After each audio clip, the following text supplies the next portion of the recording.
চীন দেশ থেকে এক সাংবাদিক বাংলাদেশে এসেছে রিপোর্ট করার জন্য।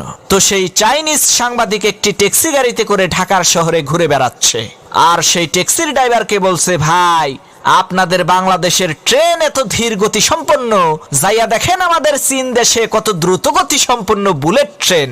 কি যে বলবো, আপনাদের দেশের বাস, ট্রাক, ট্যাক্সি সবকিছু এত ধীরে চলে কেন? আমাদের চীন দেশের সমস্ত যানবাহন কত দ্রুত গতি সম্পন্ন, খুব অল্প সময়ের মধ্যেই গন্তব্যে পৌঁছানো যায়। চাইনিজ লোকটির এই কথা শুনে বাংলাদেশের সেই ট্যাক্সি ড্রাইভার কোনো উত্তর না দিয়ে একেবারে চুপচাপ গাড়ি চালাচ্ছে। কিছুক্ষণ পর সেই চাইনিজ লোকটি বলল, ভাই আমাকে এখানেই নামিয়ে দেন। ট্যাক্সি ড্রাইভার গাড়ি থামালো।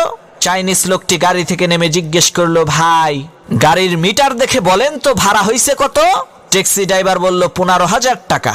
ট্যাক্সি ড্রাইভারের এই কথা শুনে চাইনিজ লোকটি বলে উঠল, ধুর মিয়া, আপনাদের দেশের ট্রেন আসতে চলে, বাস আসতে চলে, ট্রাক আসতে চলে, গাড়ির মিটার এত জোরে চলে কেন?